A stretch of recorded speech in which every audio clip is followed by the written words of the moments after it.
नमस्कार,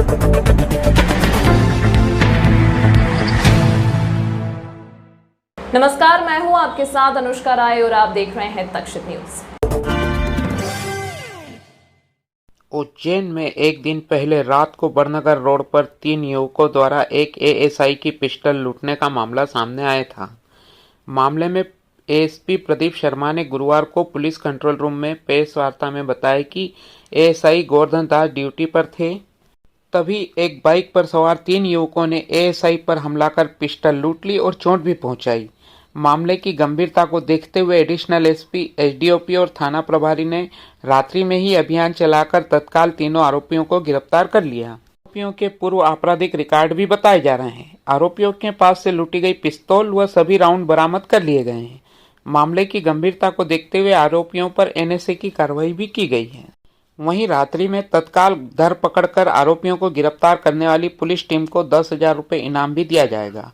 गिरफ्तार आरोपियों के नाम संजय उर्फ सुनील टार्जन, अभिषेक सिंह और अजय विश्वकर्मा हैं। जानकारी प्राप्त हुई थी। इनको जब घेराबंदी पकड़ना का प्रयास किया तो ये लोग बहुत दूर तक भागे भी और टीम ने लगातार इनको परसू किया।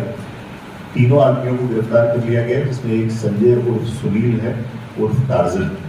ये भाटपा चलाना का रहने वाला है। इसके ऊपर 2 मारपीट के पूर्व में अपराध दर्ज हुए हैं। एक अभिषेक सिंह तेजू पवार है, एक 20 साल का है, 21 साल का है, और एक अजय विश्वकर्मा है, बदनावर का है। इसके ऊपर पूर्व में 2022 में एक आर्म्स एक्ट का मामला दर्ज वहाँ बदनावर में होना पाया गया है। अभियान के कारणों से भी हम इनके आपराधिक रिकॉर्ड खंगाल रहे हैं, क्योंकि रात में इनको पकड़ा गया। अभी इनकी रिमांड लेके इनसे क्या चाहते थे और उनका क्या उद्देश्य था पिस्टल लूट लेने का, इसके संबंध में भी कार्रवाई की जाएगी। और क्योंकि 3 आदमी थे तो वो सफल नहीं हो पाया और ये लोग इनकी जो पिस्टल थी सरकारी वो लेकर भागने में सफल हुए। क्योंकि मामला पूरा बहुत गंभीर था और सुरक्षा से रिलेटेड था और उसमें पिस्टल जो लोडेड थी, जिसमें कारतूस भी थे, वो लूट दी गई थी। इसलिए तत्काल एडिशनल एसपी साहब, हमारे गूगल नितेश भार्गव भी, एसडीओपी बड़नगर प्रभार साहब और पूरी टीम बड़नगर थाने के मौके पर रवाना हुए और रात में ही पूरे आसपास के इलाकों में पूछताछ करी। पास के जो मुखबिरों से सूचना प्राप्त हुई। आज के इस कलयुग में जहां बच्चे अपने माँ बाप को वृद्धाश्रम छोड़कर उन्हें बेसहारा कर देते हैं, तो वहीं इस घोर कलयुग में आज भी श्रवण कुमार जैसे बेटे हैं जो अपने माता पिता से बहुत ज्यादा प्यार और सम्मान करते हैं। ऐसा ही एक मामला उज्जैन से सामने आया है, जहां एक बेटे ने अपनी मां के लिए अपनी जांघों से की चमड़ी से मां के चरणों के लिए चरण पादुका बनवाई और मां को समर्पित की। जैसे ही बेटे ने मां को यह अनोखा तोहफा भेंट किया तो मां भी भाव विभोर हो गई। दरअसल उज्जैन में रहने वाले रौनक गुजर ने कुछ समय पहले संकल्प लिया था कि वे अपने मां के लिए कुछ अलग करेंगे। अपनी मां के प्रति लगाव और प्रेम के चलते रौनक ने अपनी जांघों की चमड़ी से अपनी मां निर्मला गुजर के लिए चरण पादुका बनवाने का संकल्प लिया। सर्जरी करवाकर चरण पादुका बनवाई और आज उन्हें भेंट की। जैसे ही मां को यह पता चला कि बेटे ने उनके लिए चरण पादुका अपनी पैरों की चमड़ी निकलाकर बनाई है, तो मां भी अपने आप को नहीं रोक सकी और बेटे से लिपटकर भाव विभोर हो गई।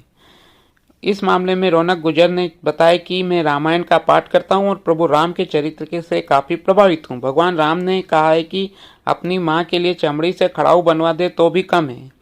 बस इसी बात को लेकर मेरे मन में ख्याल आया और मां के लिए अपने चमड़े से मैंने चरण पादुका बनवाई।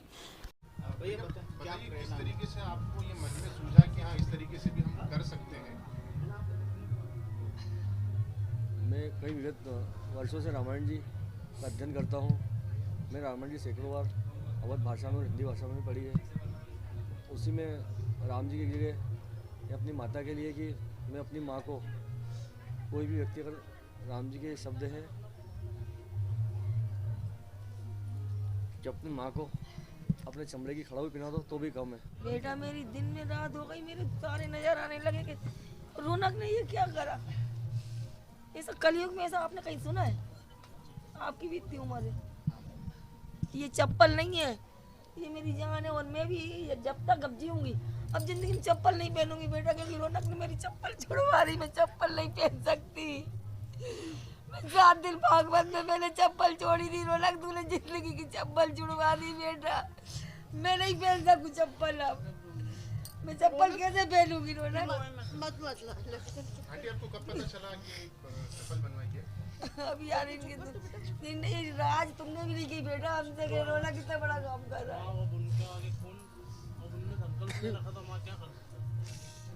मैंने रौनक के पीछे रौनक के तक कांटा भी चुके तो मेरे को असहन ये दर्द होता है तो इतना दर्द हो रहा है उसको मेरे से देखा नहीं जा रहा। घाट पर शिप्रा नदी में स्नान के लिए उतरे श्रद्धालुओं को फिसलते एवं गिरते देख व्यापारियों ने घाट पर सफाई अभियान शुरू किया है। उल्लेखनीय है कि रामघाट पर हादसे थमने का नाम ही नहीं रह रहे और जिम्मेदार आंखें मीचे बैठे हैं। इसी के चलते आए दिन लोगों को हादसे का शिकार होते या घायल होते देख रामघाट के फुटकर व्यापारियों ने मोर्चा संभाला और सीढ़ियों की घाट व सफाई करना शुरू कर दिया।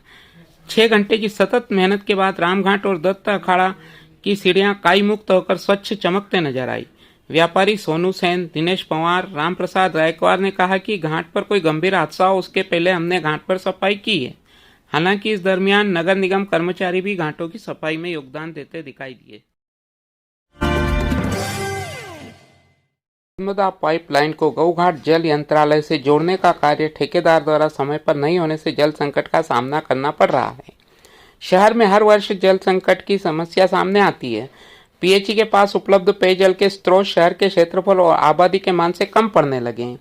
संकट के समय नर्मदा का पानी लेने का विकल्प है। ऐसे में अब नगर निगम व पीएचई द्वारा नर्मदा की पाइपलाइन को सीधे गौघाट जल यंत्रालय से जोड़ने की योजना बनाई गई थी। पिछले साल जनप्रतिनिधियों द्वारा चिंतामण ब्रिज के पास भूमि पूजन भी किया गया था और ठेकेदार ने काम शुरू किया था, मगर फंड के अभाव में समय पर काम नहीं हुआ है। इसको लेकर जल समिति प्रभारी प्रकाश शर्मा ने ठेकेदार के प्रतिनिधि को चेतावनी देकर समझाया है और कार्य समय पर पूर्ण करने की चेतावनी दी है। तो सही है, हमारी अपनी कार्य योजना थी जिससे गौघाट के अंदर हम नर्मदा का पानी सीधा लेकर शहर की जनता को पिलाए, लेकिन विगत दिनों से कुछ भुगतान के अभाव में यह आदि एक्वा की जो कंपनी है इसने आधा काम कर दिया है, आधे काम के पाइप पड़े हुए हैं, ताकि अगर ये लाइन जुड़ जाती है तो शहर की जनता को कहीं से कहीं तक कोई कठिनाई नहीं हो। आज भी शहर के अंदर पर्याप्त पानी है, लेकिन बूस्टिंग के लिए शिप्रा के कारण ये सारी स्थिति बनी है। और आज माननीय आयुक्त मधु कहा है हमने कि नर्मदा लिंक की जैसे माननीय मुख्यमंत्री जी हमारा भूमि पूजन कर रहे थे और मुख्यमंत्री जी अगर भूमि पूजन कर रहे हैं तो उस काम को तत्परता से कराया जाना हमारी नैतिक जिम्मेदारी है। तो शहर की जनता को जो सौगात माननीय ने दी है उसको हमको तत्काल पूरी करना है। इसके लिए हमने माननीय आयुक्त महोदय को बोला इसका भुगतान करके काम को पूर्ण कराएं।